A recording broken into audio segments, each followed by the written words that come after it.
श्रीमद्भागवत तृतीय स्कंध ऊनविंश अध्याय। मैत्रेय उवाच। एमंत ब्रह्मार वचन शृणि सन्तोष भगवान्। अमृत प्राय शृणि कर्णे असुर वधे सावधाने। दक्षिण करे गदाधरी हुंकार नादे दैत्यारी। निर्भय देखिता निकटे प्रहार कले कर्ण तटे। तक्षणे दैत्य गदा बळे गदा पडिला हस्तु तळे। विष्णुଙ୍କୁ हिरण्याक्ष चाहि क्षत्रिय धर्म विचारई।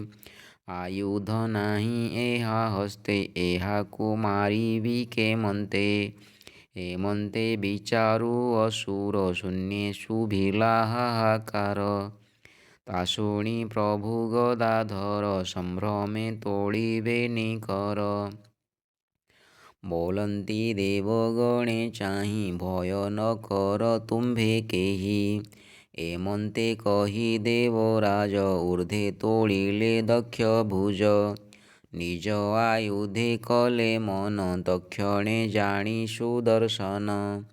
बेगे धाइला शून्ये व्यापी तेज विराजे विश्वरूपी। मिलिला विष्णु करे जाई तादिति पुत्र न जाणई। देवे देखन्ति शून्य पथे चक्रकु चाहि विष्णु हस्ते। कहन्ति विचित्र वचन भो देव हेउ तो कल्याण। भो नाथ तोर द्वारपाल ए दुष्ट तेजे अनर्गल। एहार प्राण बेगे हर आम्भଙ୍କୁ संकटु उद्धर। देवଙ୍କ वाक्य कर्णे शुणि कोपे धाइला वीरमणि। समीपे देखि चक्रपाणि ओष्ठ कामोड़े पुण पुणि। निश्वास खर तर बहे कोपे कंपई तारकाए। कराळ दिशे ता बदन नयनु प्रकाशे दहन। दहिला प्राय 10 दिशे बेगे धाइला महारोषे। डाकई पूरिला तो काळ मगदा प्रहार संभाळ। हेमंत बोली कोप भरे पिटिला विष्णुर उपरे। पवनवत जगन्नाथ पादे हरिले गदाघात। दैत्यकु बोलन्ति उत्तर जेबे जिणिबा इच्छा तोर। उत्तम शस्त्र धरि हस्ते प्रहार कर तुहि मोते। हेमंत शुणिब वचन कोपे कंपई घन घन। गोविंद शिरे गदाघात पड़ी शुभिला वज्राघात। शबदे भुवन कंपिला तक्षणे भूमिरे पड़िला। भाजिला शते खंड होई देवे देखन्ति शून्ये रही। गदा जाचिले नारायण असुर ननेला दापुण। गदा विभंगे कोप भरे तीक्ष्ण त्रिशूल धरि करे। अनल प्राय शूल जले देखि कंपिले दिगपाले। यज्ञ स्वरूप विष्णु देहे ब्राह्मणे अभिचार प्राये। उच्चे धइला शूल तोड़ी पिटिला नेई महाबली। ता देखि प्रभु जगन्नाथ सुतीक्ष्ण चक्र घेनि हस्त। से शूल गगने प्रकाशे ज्वलंत अग्नि प्राय दिशे। शूल छेदिले महाशून्ये गरुड़ पक्ष इंद्रजह्ने। त्रिशूल भग्न देखि रोषे बेगे मिलिला विष्णु पाशे। मुष्टि ऊंचाई वज्र प्राये प्रहारे जग्मरूपी देहे। माया हिरण्याक्ष वीर शरीर कला जे अंतर। केहि न देखे केणे गला अद्भुत शबद शुभिला। तार प्रहारे पद्म मुख सहजे नोहिले विमुख। गजकु पुष्पमंडा जह्ने प्रहारे दुख नाही मने। पुणी क्षणके महारोषे असुर मिली विष्णु पाशे। माया सर्जिला अप्रमिते श्रीमायाधरଙ୍କ अग्रते। ସେ ମାୟା ଦେଖି ଦେବଗଣେ ହସ୍ତ ଆଚ୍ଛାଦିଲେ ନୟନେ। ଶରୀର କମ୍ପେ ମହାଭୟେ ମଣିଲେ ପ୍ରଳୟର ପ୍ରାୟେ। ପ୍ରଚଣ୍ଡ ବାତ ବହେ ଖରେ ଶୂନ୍ୟପାଷାଣ ବୃଷ୍ଟି କରେ। ପାଂଶୁ ପୁରିଲା ଦଶ ଦିଶେ ନିଷ୍ଠୁର ତମ ଯେ ପ୍ରକାଶେ। ଘୋର ଗର୍ଜନ ମାୟା ମେଘେ ବିଜୁଳି ଲୁଚିଲେ ଦଶ ଦିଗେ। বিষম মেঘর আচ্ছন্নে শূন্যে লুচিলে জ্যোতির্গণে। পুজ পুরীশ মূত্র অস্থি রুধির সঙ্গে বরসন্তি। পর্বত প্রায় দেহ করি রাক্ষসী নানা শস্ত্র ধরি। ধামন্তি অতি মহারোষে কটি বিবস্ত্র মুক্ত কেশে। হস্তে বিরাজে তীক্ষ্ণ শূল শুভই মুখ রাব গোল। প্রলয় কাল প্রায় মণি অদ্ভুতে কম্পয়ি ধরণী। পক্ষ যক্ষ রাক্ষস পন্তি পন্তি রথ তুরঙ্গ নর হস্তি। কুৎসিত বাক্যে রাব শুভে শূন্যে কম্পন্তি সর্বদেবে। হেমন্ত মায়া দেখি হরি নিশ্চয় জানিলে আসুরি। মায়াবী দর্প বিনাশিতে কোপ বসিলা বিষ্ণু চিত্তে। সুদর্শন ধরি করে হরি ধাইলে ধাতিকারে। তক্ষণে কশ্যপ ভুবনে ভয় পশিলা দিতি মনে। হৃদয় কম্পয়ি কাতরে বাক্য ন স্ফুরে কম্পজ্বরে। স্বামীর বচন সুমরে স্তন রুধির ধারা ঝরে। চক্রর তেজে মায়া গলা রবি কিরণ প্রকাশিলা। ক্ষেপি অসুর মহাকোপে মিଳିଲା ବିଷ୍ଣୁର ସମୀପେ। ରୋଷେ ଅରୁଣ ଦିଶେ ଦୃଷ୍ଟି ଊର୍ଦ୍ଧ୍ୱେ ତୋଳିଲା ବେନି ମୁଷ୍ଟି। ଗୋବିନ୍ଦ ହୃଦେ ପ୍ରହାରିଲା ଶବଦେ ଭୁବନ କମ୍ପିଲା। ମୁଷ୍ଟି ବାଜିଲା ବଜ୍ର ପ୍ରାୟେ ଦେଖି କୋପିଲେ ଦେବରାୟେ। କର ପ୍ରସାରି କର୍ଣ୍ଣ ମୂଳେ ଗୋବିନ୍ଦ ପ୍ରହାରିଲେ ବଳେ।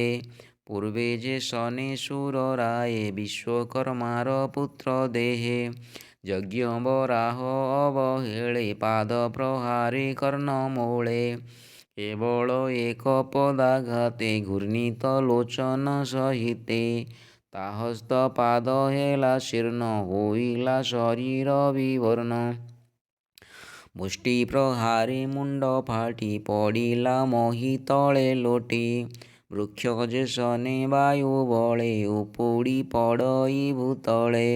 ତେସନେ ଭୂମି ତଳେ ପଡ଼ି ଦଶନେ ଅଧର କାମୋଡ଼ି। ସେ ନାଦ କଲା ଘୋରତର ପ୍ରାଣ ଛାଡ଼ିଲା ମହାବୀର। ଅସୁର ମୃତ୍ୟୁ ଦେବେ ଦେଖି ମିଳିଲେ ଗଗନ ଉପେକ୍ଷୀ। ଦେଖିଲେ ଅସୁର ବଦନ ଭ୍ରୁକୁଟି କୁଟିଳ ନୟନ। ବିଧାତା ଆଦି ସୁର ବୃନ୍ଦ କରନ୍ତି ଜୟ ଜୟ ନାଦ। ବୋଲନ୍ତି ଧନ୍ୟ ଏ ଅସୁର ବିଷ୍ଣୁର ହସ୍ତେ ଗଲା ମାର। ଏମନ୍ତେ କେ ଲଭେ ମରଣ ଲଭିଲା ବିଷ୍ଣୁର ଚରଣ। ଯେ ପାଦ ଅର୍ଥେ ଯୋଗୀ ଜନ ନିର୍ଜନେ ଯୋଗ କରେ ଧ୍ୟାନ। ସେ ପଦାଘାତେ ଅସୁର ତେଜିଲା ନିଜ କଳେବର। ଧନ୍ୟ ଜୀବନଟିଏ ହାର ବ୍ରାହ୍ମଣ ଶାପୁ ହେଲା ପାର। ପୁଣ୍ୟ ହୋଇବ ଜନ୍ମ ଦୁଇ ଏମନ୍ତ ବୋଲି ବିଷ୍ଣୁ ଚାହିଁ। ବ୍ରହ୍ମାଦି ଦେବେ କର ଯୋଡ଼ି ସ୍ତୁତି କରନ୍ତି ପାଦେ ପଡ଼ି। ଦେବଗଣ ବାଚ ନମୋ ଅଖିଳ ଯଜ୍ଞ ତନୁ ତୋ ଅବତାର ଭକ୍ତ ହେତୁ। ନମୋ ଅଖିଳ ଯଜ୍ଞ ତନ୍ତୁ ତୋ ଅବତାର ଭକ୍ତ ହେତୁ। ନିର୍ମଳ ସତ୍ୱ ମୂର୍ତ୍ତି ଧରି ସଂସାର ପାଳୁ ନର ହରି। ଆମ୍ଭର ଭାଗେ ଭଗବାନ ଏ ଦୁଷ୍ଟ କଲୁ ତୁ ନିଧନ। ତୋର ପ୍ରସନ୍ନେ ଜଗନ୍ନାଥ ଆମ୍ଭେ ଯେ ହୋଇଲୁ ନିଶ୍ଚିନ୍ତ। ତୋର ସଂସାର ପାଳ ଏବେ ଏମନ୍ତ କହି ସର୍ବଦେବେ। ଆନନ୍ଦେ ଗଲେ ନିଜପୁର ସୁମନେ ଶୁଣ ହେ ବିଦୁର। ମୈତ୍ରେୟ ଉବାଚ ଏମନ୍ତେ ହିରଣ୍ୟାକ୍ଷ ମାରି ଯଜ୍ଞ ରୂପ ଧରି ନିଜ ଭୁବନେ ହରି ଗଲେ ଉତ୍ସବ ପରମ ମଙ୍ଗଳେ। ବ୍ରହ୍ମାଦି ଦେବେ କଲେ ସ୍ତୁତି ନିଜ ଭୁବନେ ଲକ୍ଷ୍ମୀପତି। ଭକ୍ତ ଉଦ୍ଧରି ମହାତୋଷେ ମିଳିଲେ କମଳିନୀ ପାଶେ। ତୁ ଯାହା ପଚାରିଲୁ ମୋତେ ପ୍ରସନ୍ନେ କହିଲି ମୁଁ ତୋତେ। ବିଷ୍ଣୁର ଲୀଳା ଅବତାର ହିରଣ୍ୟାକ୍ଷର ଯେ ଉଦ୍ଧାର। ସୁତବାଚ ଏମନ୍ତେ ମୈତ୍ରେୟ ବାଣୀ ବିଦୁର ସାବଧାନେ ଶୁଣି। ପରମାନନ୍ଦ ସେ ଲଭିଲା କାନନେ ପରାଶର ବଳା। ଅନ୍ୟ ଯେ ପୁଣ୍ୟ ଶ୍ଲୋକ ଜନେ ନାନା ପ୍ରକାରେ ଏ ଭୁବନେ। ତାହାଙ୍କ ଯଶ କର୍ଣ୍ଣେ ଶୁଣି ଭବସାଗରୁ ତରେ ପ୍ରାଣୀ। କୃଷ୍ଣର ଗୁଣ ଅବତାର କର୍ଣ୍ଣେ ଅମୃତ ରସ ଧାର। ଶୁଣି ସୁଜନେ କର୍ଣ୍ଣ ଦ୍ୱାରେ କିମ୍ପାନା ତରିବେ ସଂସାରେ। ବନସ୍ତ ଗଜ ଜଳେ ପଶି କରିଣି ପୟଲ ମଧ୍ୟେ ମିଶି। ବନସ୍ତ ଗଜ ଜଳେ ପଶି କରିଣି ପଲ ମଧ୍ୟେ ମିଶି। ଜଳେ ଚରନ୍ତେ ପଦ୍ମ ବନେ କୁମ୍ଭୀର ଗ୍ରାସିଲା ଚରଣେ। ଚରଣ ନ ପାରିଲା ଆଣି ଅନେକ ହସ୍ତି ତାକୁ ପୁଣି। ଧଇଲେ ଉଦ୍ଧରିବା ବଳେ ତିଳେହିଁ ଟାଳି ନ ପାରିଲେ। ନ ପାରି ହୋଇଲେ ବିଷାଦ ଚିତ୍ତେ ଚିନ୍ତିଲେ ବିଷ୍ଣୁ ପଦ। ହସ୍ତିଗଣଙ୍କ ଆର୍ତ୍ତନାଦ ଶୁଣି ସଦୟ ସେ ମୁକୁନ୍ଦ। ତକ୍ଷଣେ ପ୍ରଭୁ ଚକ୍ରପାଣି ଗଜ ରଖିଲେ ଗ୍ରାହ ଜିଣି। ତାର ଚରଣେ ମୁନି ବୃନ୍ଦେ ନାନା ପ୍ରକାର ଯୋଗ ସାଧ୍ୟେ। ଅଭୟ ପଦେ ସେ ପଶନ୍ତି ସେ ଅନ୍ୟ ଭାବ ନ ଚିନ୍ତନ୍ତି। ଯେ ଜନ ଦେଇ ମନ ପ୍ରାଣ ସୁଖେ ଆରାଧେ ତା ଚରଣ। ହିରଣ୍ୟାକ୍ଷର ବଧ ତତ୍ତ୍ୱ ଅମିୟ ରସ ଭାଗବତ। ନିଜ ଭକତ ଉଦ୍ଧାରିଣ ଶୂକର ରୂପେ ନାରାୟଣ। ଧରଣୀ ଉଦ୍ଧରିଲେ ଦନ୍ତେ କ୍ରୀଡ଼ା ବିହାର ଏ ଜଗତେ। ଏକଥା ଶ୍ରବଣ କୀର୍ତ୍ତନ କରି ବଞ୍ଚନ୍ତି ଯେଉଁ ଜନ। ବ୍ରାହ୍ମଣ ବଧ କରିଥିଲେ ଦୋଷ ନ ଲାଗେ ତାକୁ ଭଲେ। ଏ ପୁଣ୍ୟ ଯଶ ହରି କଥା ଧନ ଆୟୁଷ ମୋକ୍ଷ ଦାତା। ପ୍ରାଣ ଇନ୍ଦ୍ରିୟ ସୁଖ ବଢ଼େ ଦୁର୍ଗତି ରିଷ୍ଟ ବାଧା ଛାଡ଼େ। ସୁଜନ ସଙ୍ଗେ ଯେବେ ମିଶେ ଅନ୍ତେ ଗୋବିନ୍ଦ ପାଦେ ବସେ। ଏକଥା ଶୁଣି ସାଧୁ ଜନେ ବଞ୍ଚିବ ଶ୍ରବଣ କୀର୍ତ୍ତନେ। ତୃତୀୟ ସ୍କନ୍ଧେ ଭାଗବତ ମୈତ୍ରେୟ ବିଦୁର ଚରିତ। ଯେତେ କହିଲେ ହରି ବାଣୀ ଶୁଣି ସଂସାରୁ ତର ପ୍ରାଣୀ। ଭାଷା ପ୍ରବନ୍ଧେ ଭାଗବତ କହିଲା ଦାସ ଜଗନ୍ନାଥ।